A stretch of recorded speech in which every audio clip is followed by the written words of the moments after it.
Приветствую, Юрий. И снова И здравствуйте. снова здравствуйте. Ну, почему-то такая тема пришла про мечты. Мгм. Вот. Мечты мы все движимы мечтами. Нас все они к чему-то приводят или они заставляют нас двигаться. Вот. Поэтому хотел спросить, есть ли у вас мечта сейчас? Мгм. И вот в целом про мечты. То есть, ну, я с легкого. Я понял, ты умеешь задавать легкие вопросы. Но в отношении мечты здесь нужно помечтать, потому что тема действительно, она такая, не скажу, что объемище, наверное, может создать. И, наверное, мечты, если заканчиваются, то наступает как раз пустота. И поэтому в этом отношении, конечно же, нужно не только создавать вот это размышление, какая моя мечта, а двигаться к ней. Потому что вот если сразу к конкретике подойти, любая мечта может стать реальностью. И даже, скажем, внутри, если эту схему сформировать, можно мечтать бесконечно долго. Можно мечтать годами о чем-то, о ком-то и так далее. Но когда ты мечту разбиваешь на детали, а потом к деталям привязываешь сроки, все, была мечта, а стала уже достижимостью, то есть уже целью стала. Поэтому та территория мечты, которая есть у каждого, самое главное, чтобы она не осталась только той территорией неприкосновенной, такой, которую можно лелеять, охранять, оберегать. Я вот пример скажу, так как мы первую беседу начинали с боевых искусств. У меня много-много лет была мечта создать Федерацию боевых искусств. Это была моя мечта, не дай бог, кто к ней приблизится. Я ее так обожал, так мечтал, так ее созидал, оберегал. И потом, ну, есть в жизни самые неприятные люди — это друзья. Они каким-то образом все это еще больше узнали, посадили одним вечером, не вечером, днем, посадили меня в машину. Я искренне думал, что на обед куда-то едем. Оказалось, налоговая инспекция. Мы зашли туда, они открыли дверь и сказали: вот мы 3 учредителя, хотим создать Федерацию боевых искусств. Что-то у меня внутри ёкнуло, потому что мою мечту кто-то замахнулся на нее. И они говорят: что нужно для этого? Они говорят: ничего, вот вы 3 учредителя, нужно подписать определенные документы, вид деятельности и так далее. И когда это все сделали, они говорят: все, вот теперь вперед, твоя мечта уже начинает реализовываться. Как мне было неприятно, потому что, ну, еще ж несколько лет, скажем, лет впереди, когда можно было ее просто насыщать, наполнять и так далее. Но вот благодаря им появилась эта возможность, и потом появилась эта реальность. То есть, когда мечта становится реальностью, тогда внутри уже все и соединяется. Ну, сейчас вот то, что сказал, сейчас мечта — это внутри, наверное, слиться с тем состоянием, которое какое-то созревание приобретает. Это чтобы как можно чаще общаться с мастером, чтобы открылись эти возможности, потому что, ну, на сегодняшний день происходит такой момент, что есть расстояние, есть разные задачи. И да, эта связь не нарушается, но еще раз повторю, благодаря вот тому, что ты здесь устроил нам в Дубае эти встречи, какое-то такое состояние теплое открылось, когда мы вечерами беседовали с человеком, который, как я назвал, мистические рассказы создает. Ну, мистика ли это, или это реальность, это уже каждый сам выбирает. Но на самом деле просто все воспоминания, они открывают это состояние, и те моменты, которые были ранее, когда можно было сидеть, общаться, беседовать, открывать, погружаться. Вот это на сегодняшний день это та мечта, которая она прямо вот, я чувствую, приобретает некий объем, и ну, где-то вкус ощущаешь, приближение этого состояния. Я понимаю, что, возможно, для кого-то это, ну, что это за мечта? Но когда ты к этому прикасался, и когда ты хочешь, чтобы это, скажем, своего рода другой уровень приобрело, конечно же, это мечта. И так как уже есть определенные наработки по достижению, то, ну, То, что мы сейчас и делаем, это нужно детали создать. А когда детали, то тогда приближение мечты происходит. А сроки у нас уже есть. Ближайший срок — это Болгария, поход. А там уже все, когда соединение произойдет, и уже предвкушая это состояние, вот там тогда и будет все это дальше вливаться, соединяться, объединяться. Вот, многие, вот вы часто ходите в походы в группах. Мгм. Вот если сказать о походе, что для вас важнее всего там? Самое важное в походе. Самое важное — это остановить ритм, городской ритм. Потому что по себе чувствуешь и по людям, ну, всегда же со стороны виднее. Но видишь, что проходит несколько дней, а они до сих пор находятся под влиянием городского ритма. И потом вот это вот сладкое наблюдение, самоанализ вначале за самим собой, так как ты это знаешь, у себя это уже ты замечаешь, что происходит гораздо быстрее.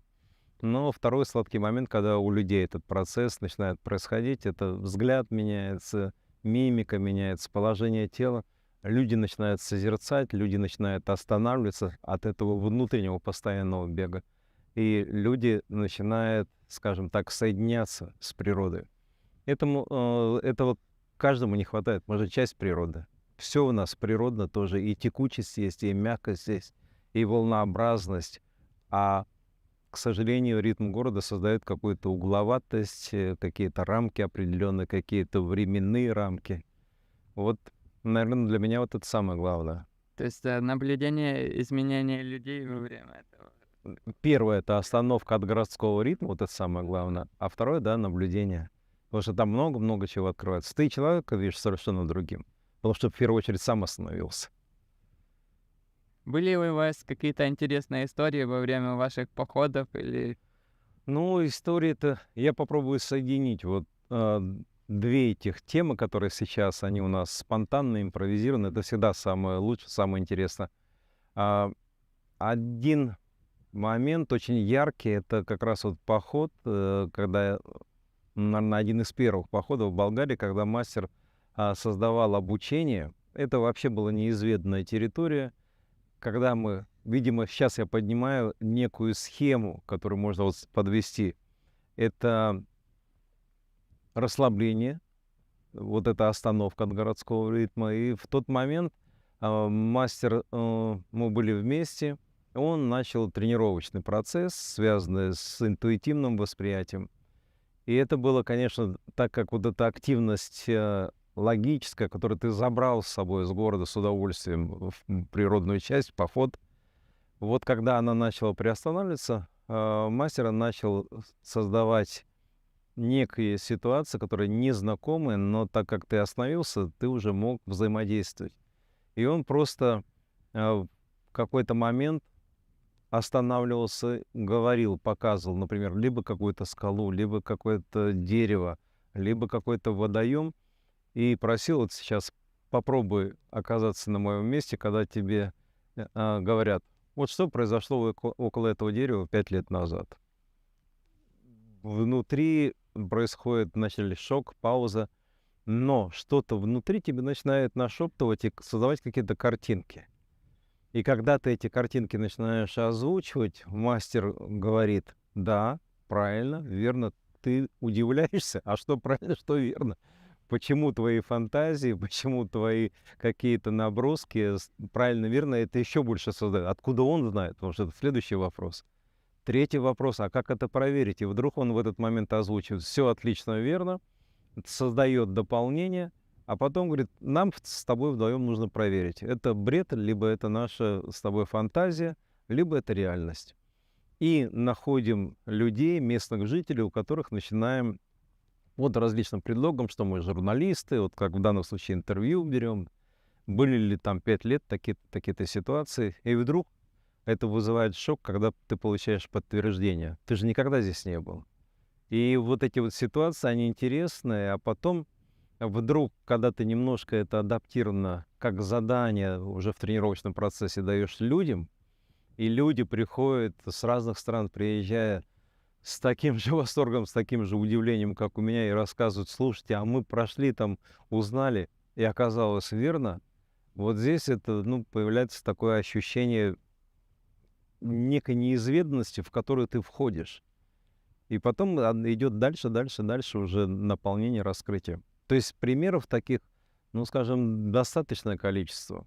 И если вот, скажем, от этого оттолкнуться, то, наверное, это такая мистическая часть похода, которую ты подсознательно ждешь, потому что, ну, ты понимаешь, вот, да, это еще одно направление, еще одна территория, ради которой ты, в принципе, тоже где-то внутри ждешь от приезда мастера, чтобы туда окунуться.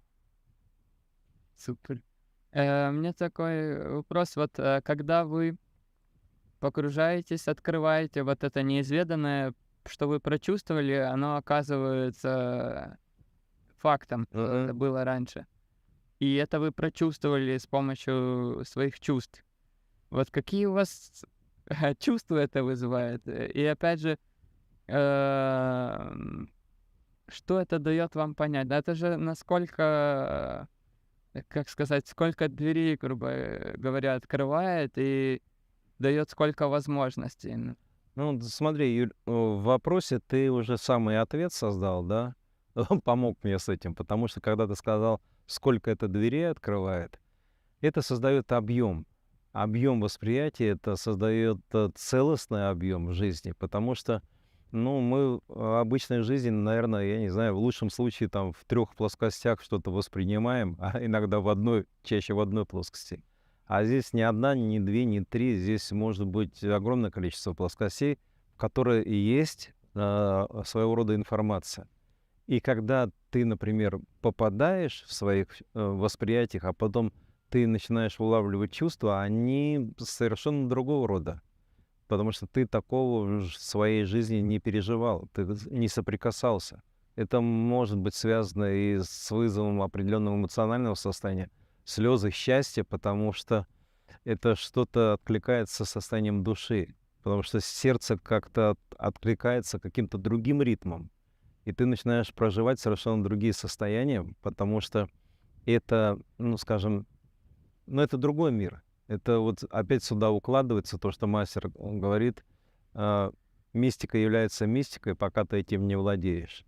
Поэтому вот это прикосновение, это да, это не владение, но это прикосновение, оно уже дает определенные чувства, которые ты потом начинаешь искать в своей жизни.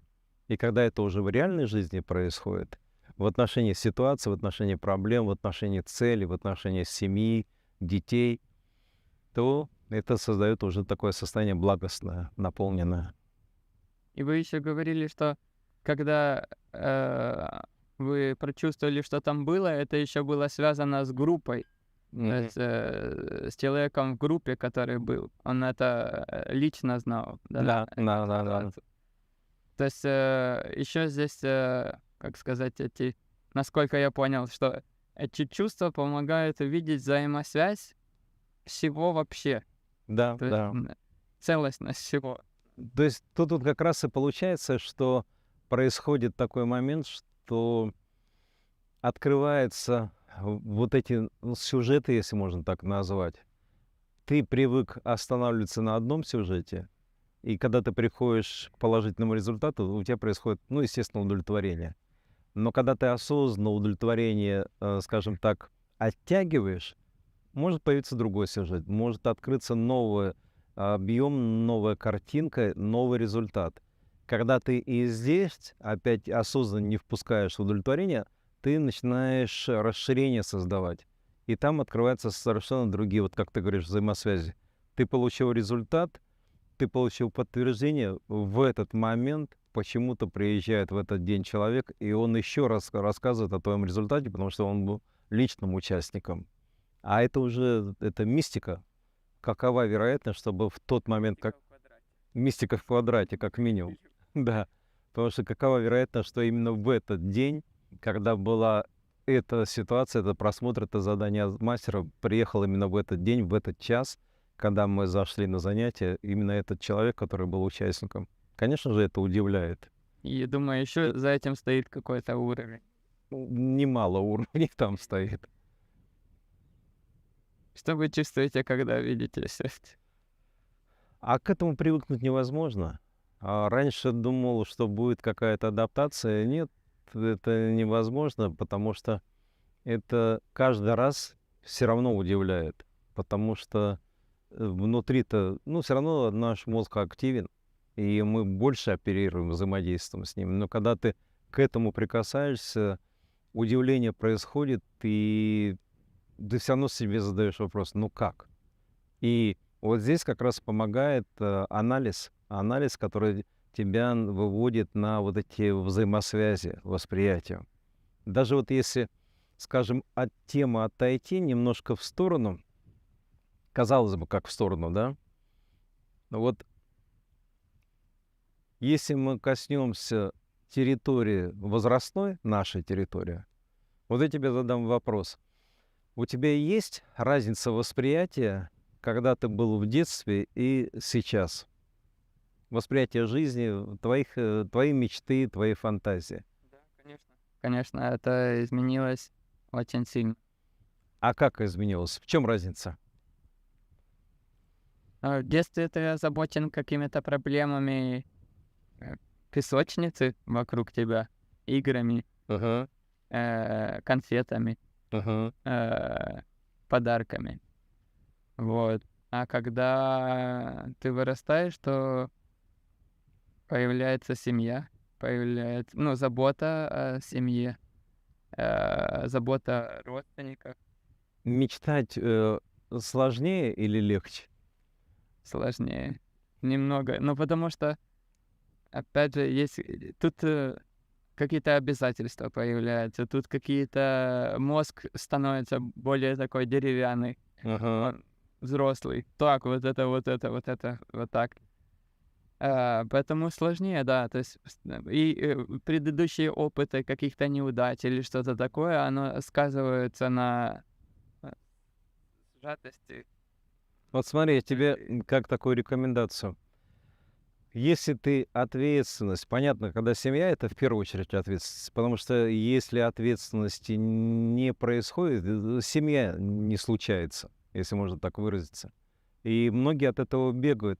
Э, Создание семьи — это ответственность, обоюдная ответственность. Мужчина очень часто убегает от этой ответственности, потому что свободные отношения, легкие отношения, ответственности.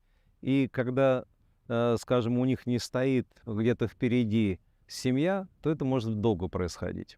Но вот какого рода рекомендация? Раз семья уже произошла в данном случае, раз появились вопросы ответственности, то это не нужно воспринимать как наказание. Это ну вот все, пошел, да?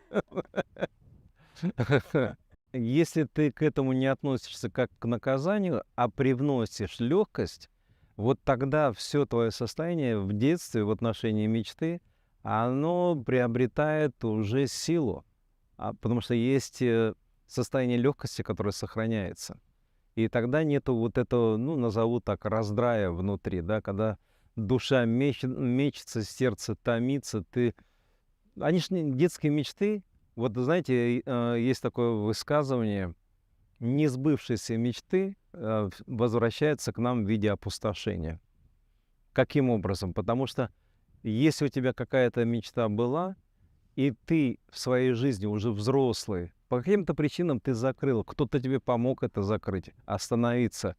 Но если ты в своей взрослой жизни идешь и каким-то боковым зрением видишь исполнение своей мечты, вот там пустота появляется в душе.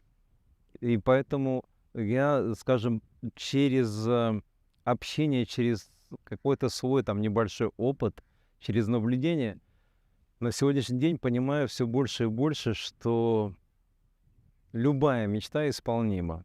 И пример, ну, есть такой эффект, да, ты, может быть, больше подскажешь, когда там, например, через два человека ты знаешь очень известного человека, личность, да, которая кажется недосягаемой.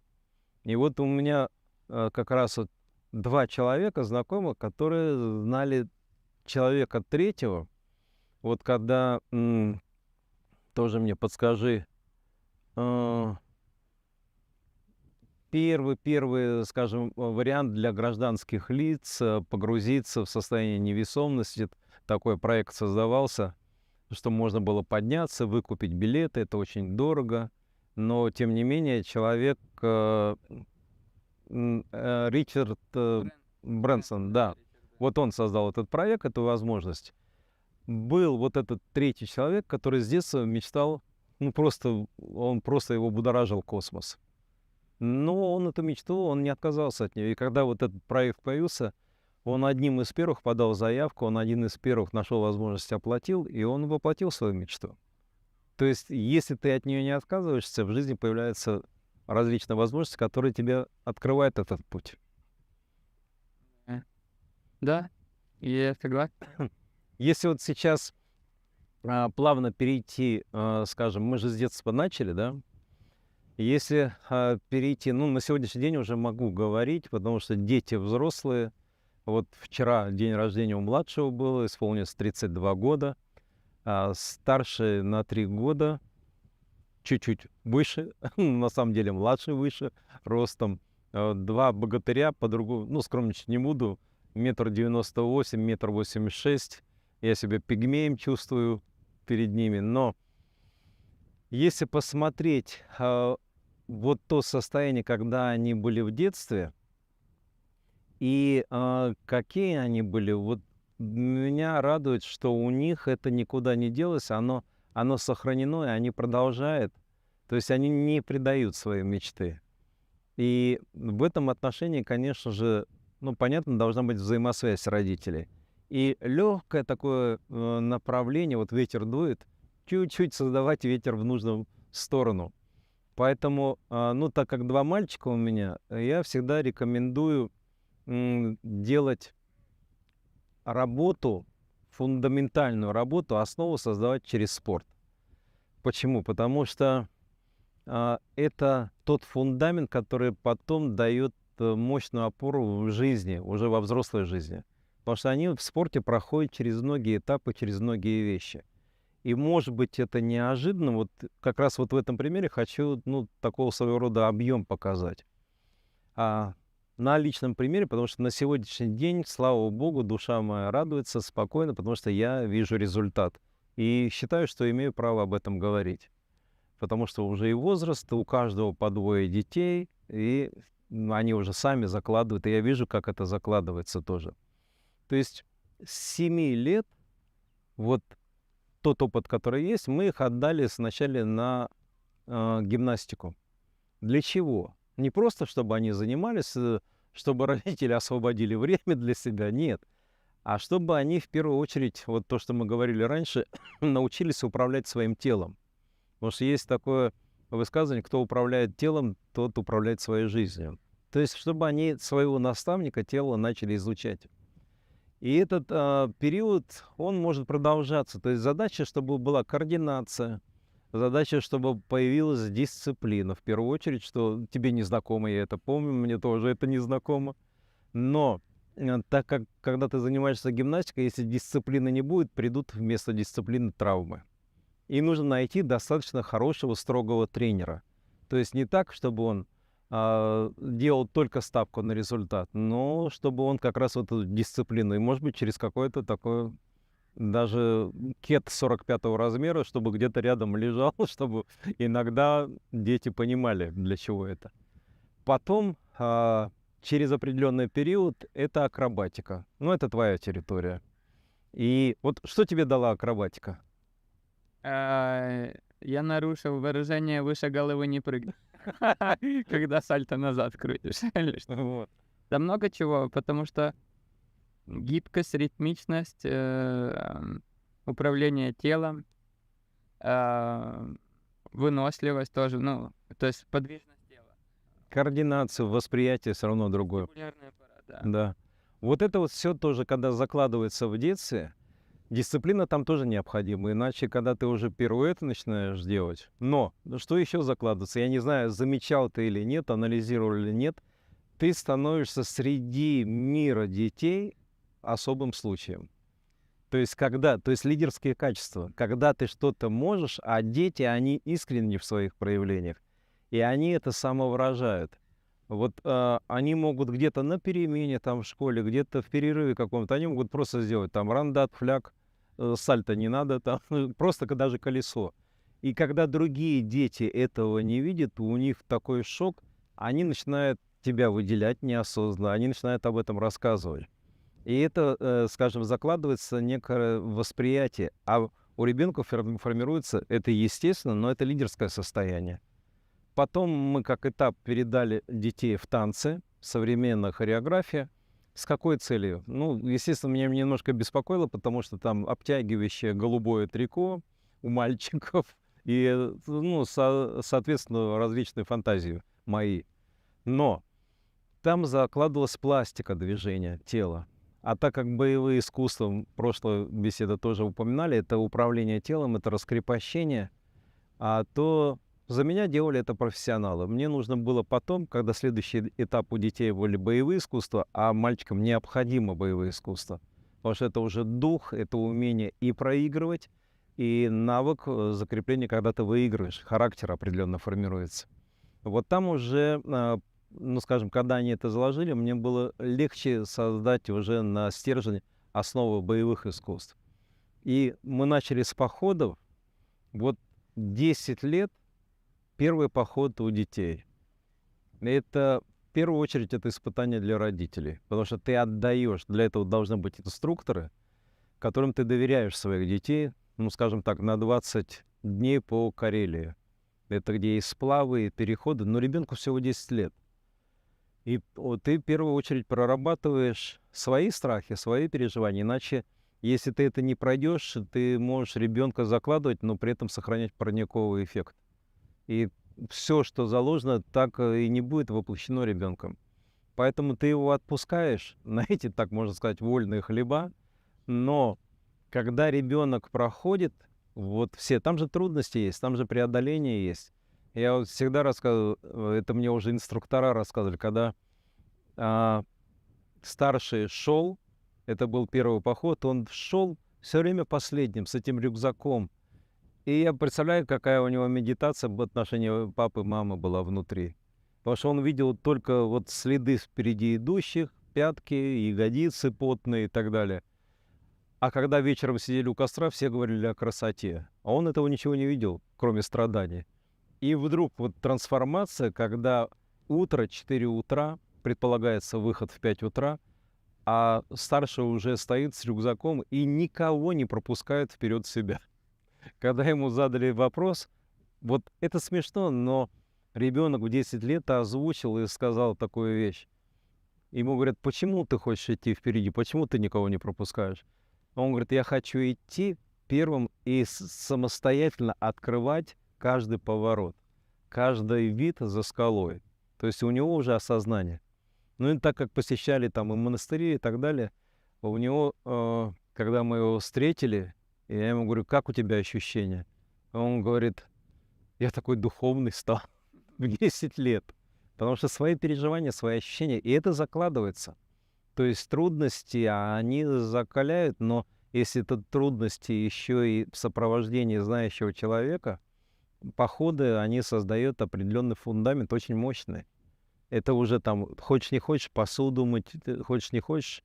Это определенные были испытания, когда вдруг он там заблудился, но так как до этого была база физическая, он всю ночь приседал, отжимался, потому что двигаться нельзя было, там расщелины, проломы, туман. И он знал, что нельзя. И чтобы согреться, он использовал уже ту базу. Потом было спортивное ориентирование. Это уже как раз принятие решения в короткое время.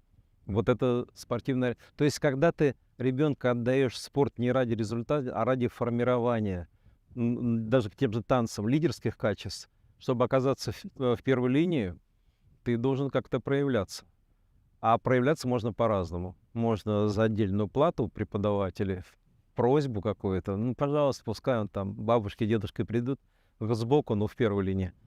А можно заложить фундаменты. Вот эта акробатика, гимнастика. И когда в перерыве они начинают отдыхать, они же не думают, они крутят, вертят, а преподаватели видят, и они говорят, ого, и они уже начинают, они творческие люди, начинают это использовать. А что еще можешь?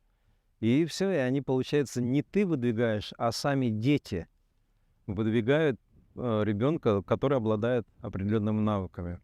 То есть я просто почему говорю, сегодня я вижу, как у старшего идет движение, какое взаимодействие с детьми, какие их мечты. Они уже там год там на Бали, на островах. Это же неизвестная территория, но фундамент ты это тоже прекрасно знаешь. Но когда основа есть, это некую смелость дает, некоторую свободу дает, некоторое ощущение жизни дает, вкуса жизни.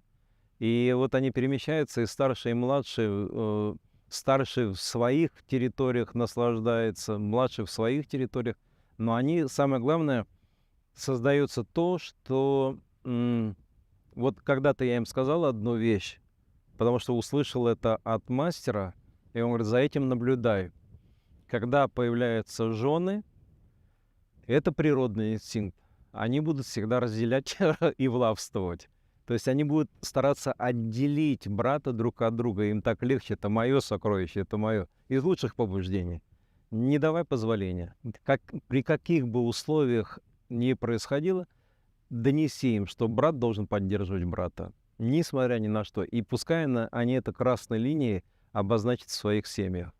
И вот это мне сейчас нравится, потому что ситуации разные, мир сейчас, в общем-то, по-разному проявляется, и они создают эту поддержку. И это уже передается внукам, детям. Они могут это передавать уже своим примером.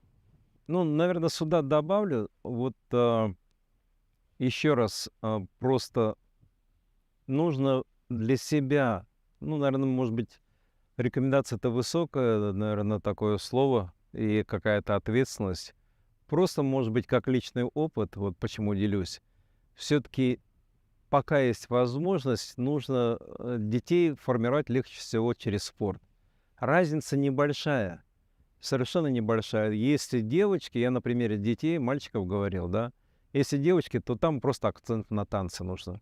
Мальчики — это акцент на боевые искусства, а девочки — акцент на танцы. Почему? Потому что это и, ну, скажем, форму тела формирует, это и те же лидерские качества, но только в другом. Но это какую-то грацию, то, что есть и должно быть у женщины, женственность формирует тоже. Поэтому спорт это будет такой, ну, наверное, один из наставников и один из помощников, который неизбежно вы увидите результаты. А вот давали ли вы совет детям, допустим, как семейные отношения строить, или они сами делают? Ну, вначале, конечно, они должны обжечься, ну, как без этого. И, во-первых, ну, если серьезно, несмотря на то, что закладывается, конечно же, есть возраст, есть свое видение жизни, есть этап, когда они понимают, что папа уже, ну, в общем-то, динозавр, и жизнь давно уже ушла вперед, и я понимаю, как в этой жизни я сам, то есть вот это эго, своя значимость. И, конечно же, этот этап тоже нужно понимать, он существует, и ну, не будут слушать, не будут воспринимать, но все равно нужно говорить, потому что семена-то сеются. А вот, скажем, где-то, наверное, после 27 у них начинают возникать искренние вопросы, потому что, ну, определенный этап появляется, и они начинают задавать искренние ответы. И ты там как раз вот направляешь на то, первое, о чем всегда говорил, когда касалось семейных взаимоотношений, потому что, ну, вот как мастер говорит, бизнес, здоровье и спорт это, и семья — это капля пота. Когда такое происходит, нужно понимать, что хлопок с одной руки не делается. И там очень часто бывает, когда, ну, скажем, такого рода гиперответственность, я во всем виноват, я все на себя берет. Неверно, не соглашусь. Потому что есть другой момент, когда обвиняет другого. Тоже не соглашусь. Когда ты для себя держишь вот эту формулу, что хлопок с одной руки не делается, ты немножко уже объемно смотришь. И поэтому всегда говорю, пойми, мир женщины — это совершенно другой мир. Мужчина не знает мир женщины, у него иллюзия. Женщина не знает мир мужчины, это ее иллюзия. И поэтому самое основное, что бы ни происходило, какие бы ситуации, поссорились вы, не поняли, там, тарелку разбили на глазах друг у друга, ты любимую тарелку ее, а она любимую тарелку твою. Вот не затягивать, нужно просто говорить. Нужно просто, потому что у мужчин есть, ну, именно на таких вот амбициях формула такая устойчивая. Ну, неужели она не понимает? Ну, это же так, ну, на поверхности, ну, не до такой же степени. Женщина также думает. Ну, неужели он, ну, настолько вообще без чувств не понимает? Не понимает. Ни она, ни он. Нужно проговаривать. Когда проговариваешь, вот эта неизвестность, вот это вакуум, вот это, скажем, какая-то субстанция, она начинает растворяться. И вот такой когда-то пример им сказал, почему происходят скандалы. Когда два человека живут, их души начинают соединяться. И они соединяются все больше и больше, а потом они переплетаются. Это как одно целое становится. Это семья. Когда какой-то эмоциональный раскол происходит, почему начинают в скандалах кричать? Почему повышает голос? Потому что почему начинает еще сильнее кричать? Потому что в этот момент происходит вот это расплетение, и их души начинают друг от друга отделяться. Чем дальше, тем сильнее крик, потому что они пытаются докричаться друг до друга. И вот в этом отношении как раз вот нужно не крик, не эмоция, а пауза, разговор, суметь начать разговор, где-то перейти через свои амбиции, чтобы опять соединение произошло. И тогда слышание появится. Слышание сердцем, видение сердцем появится. И возобновление произойдет. Вот самое сложное, да, это управление, вот, наверное, эмоциями, когда... В семье 100%.